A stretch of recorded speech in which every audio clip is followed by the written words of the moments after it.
Dice, Vamos a ubicarnos en la página 29, luego de haber visto que nosotros ya no tenemos dificultades, el momento de resolver lo que son exponentes, lo que son radicales con fracciones. Vamos a ubicarnos, insisto, en el ejercicio número 7. En relación a esto, nosotros debemos aprender a leer correctamente un ejercicio, un problema que nos está dando con fracciones y todo lo demás, con decimales y esto. Por favor, entonces, vamos a entender lo que nos dice. Vamos a aprender a leer el ejercicio. Por favor, señorita Yambay, si me ayuda con la lectura del ejercicio número 7. Vamos a ir leyendo paso a paso. Resuelve. Para sostener un poste de 7 metros de altura, se usará un cable tensor al que se le ubicará en la parte alta del poste hasta un punto en el piso.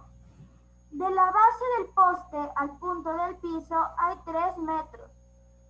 Si el costo por metro del cable es de $3.25, ¿qué valor aproximado se necesita para comprar el cable? Ya, muy bien, gracias. En este aspecto, miren, lo que debemos leer del ejercicio y nos resulta mucho más fácil dibujarlo. Para dibujar el ejercicio, lo que debemos hacer, para dibujar, lo que debemos hacer es leer el ejercicio. ¿Qué nos dice? Un poste. Dibujamos un poste. Dibujamos un poste. ¿Sí? Listo. ¿Cuánto mide el poste? Mide 7 metros. ¿No es cierto? Estamos leyendo esta parte. Estamos graficando el poste. Siguiente nos dice que de la base del poste existe un punto del cual se va a lanzar un cable tensor. ¿Qué es un cable tensor? En este caso, el que va a sostener la punta del poste y está fijado a una distancia de 3 metros. No se olviden, 3 metros. Y voy dibujando esto. Desde aquí se ubica el cable tensor. Muy bien. El cable vamos a unir desde la punta del poste hasta el punto que nos acaba de indicar, que es 3 metros de distancia de la base del poste hasta el punto donde está el cable tensor. Esto es 3 metros, ¿no es cierto? Bien, ¿qué nos damos cuenta? ¿Qué tenemos ahí en la pizarra, señor Ruliauri? ¿Qué tenemos ahí? un triángulo rectángulo. Muy bien, un triángulo rectángulo. Al hablar de un triángulo rectángulo, está constando de 3 lados. El lado más grande se llama hipotenusa. El lado más grande se llama hipotenusa. Bien, siguiente. Tenemos los catetos. Tenemos cateto 1, cateto 2, o cateto 1, cateto 2. No importa, pero son los dos catetos. Bien, vamos a poner cateto 1. Y este de acá será cateto 2. Bien, ¿qué nos dice en este caso? Para resolver nosotros este ejercicio, debemos aplicar el famoso teorema de Pitágoras. El teorema de Pitágoras, a ustedes deben haberles hecho conocer a qué se refiere. Y nos damos cuenta aquí que es un triángulo rectángulo porque forma un ángulo de 90 grados, ¿no es cierto? Forma un ángulo de 90 grados entre los dos catetos. Ahí decimos que nosotros estamos trabajando con un triángulo rectángulo. Listo. Al hablar de esto, nosotros aplicamos la fórmula de lo que es el teorema de Pitágoras. Entonces, ¿qué nos dice? La hipotenusa al cuadrado es igual cateto 1 al cuadrado más cateto 2 elevado al cuadrado. Ahí estamos diciendo, entonces la hipotenusa, el lado más grande, va a ser igual ¿a qué? Al cateto 1 al cuadrado más el cateto 2 al cuadrado. Ahí estamos diciendo que estamos aplicando el teorema de Pitágoras. ¿Sí estamos de acuerdo hasta ahí? Bien, entonces, ¿cuál ha sido el teorema de Pitágoras? Hipotenusa al cuadrado es igual al cateto 1 elevado al cuadrado más el cateto 2 elevado al cuadrado. Eso es lo que nos indica el teorema de Pitágoras. Si extraemos la raíz a los dos lados, extraemos la raíz a los dos lados, hipotenusa al cuadrado es igual. Para que no se altere la ecuación, en este caso, tendríamos que cateto 1 al cuadrado más cateto 2 al cuadrado. Miren, simplificamos y ¿qué me queda? Hipotenusa ha sido igual a raíz cuadrada del cateto 1 al cuadrado más el cateto 2 al cuadrado. Bien, esto es lo que debemos aplicar si nos pide que encontremos la hipotenusa. En este caso vamos a encontrar primero la hipotenusa para poder desarrollar el ejercicio. Bien, como ya conozco cuál es el cateto 1, cuál es el cateto 2 y me falta encontrar la hipotenusa, porque aquí, esa era la pregunta, encontrar qué, ¿cuánto valdría el cable tensor? ¿No es cierto? ¿Cuánto valdría ubicar un cable tensor que va a sostener al poste? Bien, entonces, cuando ya tengo eso, voy a aplicar la fórmula. Hipotenusa es igual, raíz cuadrada. ¿Cuánto vale el cateto número 1? Vale 3 metros. Sería 3 metros al cuadrado. Más, ¿cuánto vale el otro cateto? Vale 7 metros elevado al cuadrado. Bien, altura es igual, hipotenusa es igual ¿a qué? 9 metros cuadrados más 49 metros cuadrados. Ahí estoy recién viendo la distancia del cable. Óigame bien, estoy calculando la distancia del cable. Bien, voy a borrar esta parte. ¿Ya copiaron esta parte? Sí. Sí. Muy bien. ¿Por qué 49 metros cuadrados? 7 por 7. 49. 49. Ah, se le multiplica a cada Ya. uno ¿Sí? por sí mismo. Exponentes. No se olviden, por favor, exponentes. Eso ya acabamos de indicar. Bien. Siguiente. Tendría hipotenusa es igual raíz cuadrada de ¿cuánto? 9 más 49 sería 58 metros cuadrados. ¿No es cierto? Ahí estaríamos hablando de la hipotenusa. Hipotenusa es igual. Obtenemos la raíz cuadrada de 58. Bueno, ahí sí utilizamos calculadora. Raíz cuadrada de 58 es igual a 7,62. Sería 7,62 metros. Se simplifica, ¿no es cierto? Pero esa no era la pregunta. No nos preguntaba la distancia que tiene el cable tensor, sino la pregunta ¿cuál era? ¿Encontrar qué? Valor aproximado. El valor aproximado.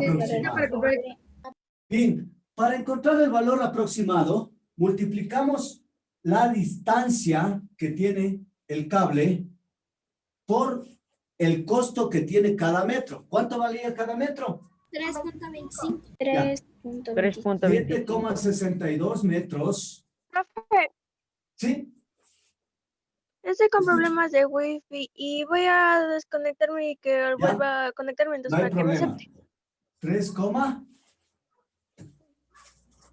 entonces este sería el costo, ¿no es cierto? Costo del cable. Costo del cable sería igual 7,62 por 3,25.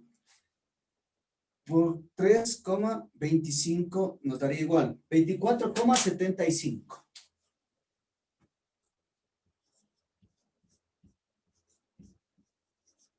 Esto sería el costo ¿de qué? De este cable.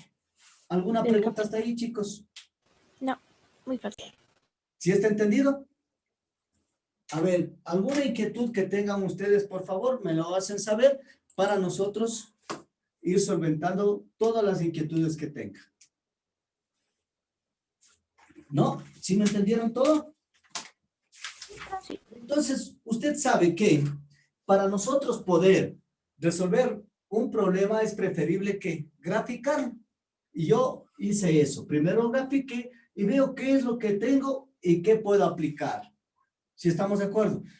Observo qué es lo que tengo y qué puedo aplicar. ¿Alguna cuestión hasta ahí, chicos? ¿Alguna pregunta? Eso para finalizar lo que son en sí los exponentes, la multiplicación y división de números racionales y reales. No se los vayan a olvidar, chicos. Bien. Como siguiente tema, vamos a ubicarnos en la página número 30, que habla sobre la tabla de frecuencias con datos agrupados.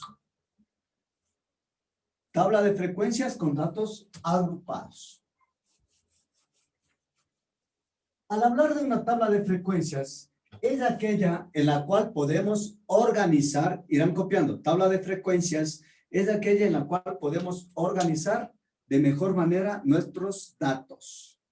Tabla de frecuencia no es sino aquella en la cual podemos organizar de mejor manera nuestros datos.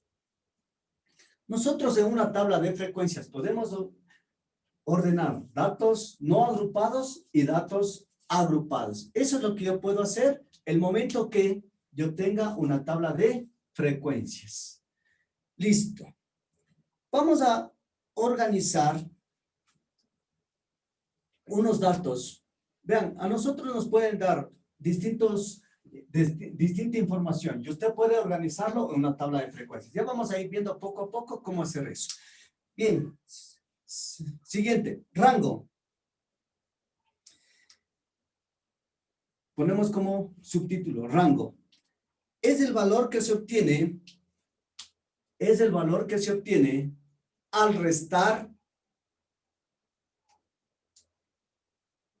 el dato mayor del dato menor del dato mayor. Ahí estaríamos obteniendo el rango. Repito. Rango es igual dato mayor menos dato, vamos a cambiarle de variable. Dato mayor menos dato menor. Ahí estamos hablando de un rango. Yo puedo tener infinidad de datos, qué sé yo, unos 10 datos. De esos 10 datos observo cuál es el mayor y cuál es el menor. Y entonces ahí obtendría ¿qué? La respuesta de rango. ¿Alguna pregunta hasta ahí? Por favor. ¿Alguna inquietud, chicos? Luego tengo una constante K. Eso se llama intervalos.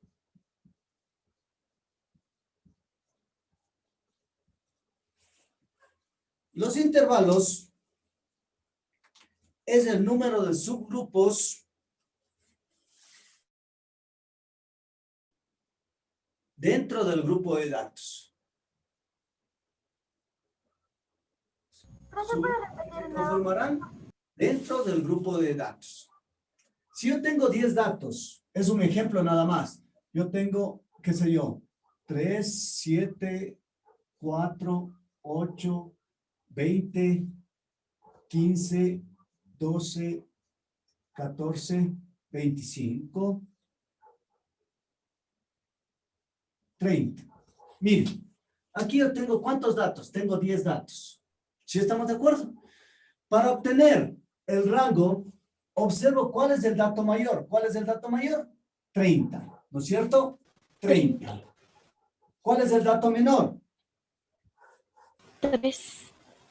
El 3, menos 3, ¿no es cierto? Entonces, el rango, ¿cuál sería? 27. Ese sería el resultado que yo tengo para nosotros, que nos va a servir para adelante. ¿Alguna inquietud? Entonces, ¿qué hago? Resto el dato mayor menos el menor.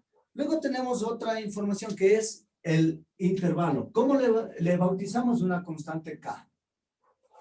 A este conjunto de datos que yo tengo, puedo agruparlos. Por eso decía agruparlos. Yo puedo hacer grupos, pero eso vamos a ver más adelante. ¿Cómo organizar los grupos? Yo puedo hacer grupos de 3, en este caso, y me sobraría 2 datos.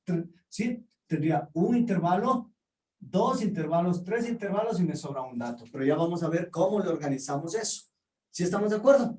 Entonces, repito esta parte. Número de intervalos es el número de subgrupos que se conforman dentro de un grupo de datos. Solo eso quiero que sepan. Más adelante ya vamos a ver cómo calculamos. Siguiente, amplitud. Amplitud es el número de datos que contendrá cada intervalo. Número de datos que contendrá cada intervalo. ¿Qué ha sido la amplitud? Número de datos que contendrá cada intervalo.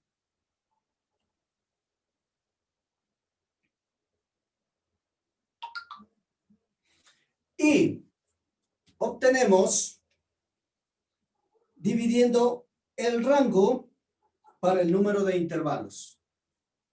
Obtenemos dividiendo el rango para el número de intervalos. Listo. Siguiente, marca de clase. La marca de clase es el valor que tiene cada intervalo. Es el valor que tiene cada intervalo. ¿Preguntas hasta ahí? Chicos, No. ¿preguntas que tengan hasta aquí? No, profe. Verán que estamos viendo solo conceptos, ¿no? No estoy, solo conceptos. Si es que tiene alguna pregunta de los conceptos, este momento, por favor. ¿No? ¿Está entendido? Hacemos un resumen. Rango. ¿Esto qué es? ¿La K? ¿Quién me puede decir? Intervalo. Los intervalos. Muy bien. También tenemos que la amplitud. Y la marca de clase. Marca de clase, que ya vamos a ver cómo se representa la marca de clase. Y también tenemos, en este caso, el número de intervalos que vamos a trabajar. Eso se llama intervalos. Ya vamos a ver poco a poco cómo obtenemos esto mediante una fórmula para armar nuestra tabla de frecuencias. Si es que alguien tiene alguna inquietud con respecto a esto, por favor, este momento me lo dice. El año anterior, ¿vieron estadística ustedes? No, ¿Qué es profe. eso? No, listo. ¿No vieron nada de estadística? Entonces vamos a empezar desde ahí. Conceptos básicos. Y segundo, más o menos para que usted tenga una idea, entonces nosotros vamos a trabajar una tabla en este sentido. No, esto no lo van a copiar, esto ya lo hacemos mañana. Como dice que voy a organizar datos, hago esto, miren. Voy a ordenar los datos. Miren. ¿Sí estamos de acuerdo? Entonces aquí ¿Hacemos eso yo en voy el cuaderno? organizando todo. ¿Perdón? No, esto les acabo de indicar que estoy explicando. Esto ya lo vamos a hacer como un ejercicio que nos planteemos. Entonces, simplemente que me entiendan qué es una tabla de frecuencias. En esta tabla yo puedo organizar todos mis datos. Miren, puedo organizar todos mis datos en esta tabla. No importa la cantidad de datos que me den, pueden darme 100, 200, 300 datos. Yo puedo trabajar en una tabla de frecuencias y ahí obtener la media aritmética, etcétera, etcétera, etcétera. Pero está claro lo que va a ser una tabla de frecuencias. El sitio en el cual voy a organizar mi información de mejor manera. ¿Está claro hasta ahí? Sí, profe. ¿No es cierto? Los conceptos que acabé de indicar. Rango, amplitud, intervalo. ¿Está claro? Marca de clase. Sí. Escucho. Escucho, por favor. ¿Sí está entendido todo entonces? Listo. Bien. Pues con esto estaríamos finalizando la clase del día de hoy. Alex, ¿dejamos de grabar?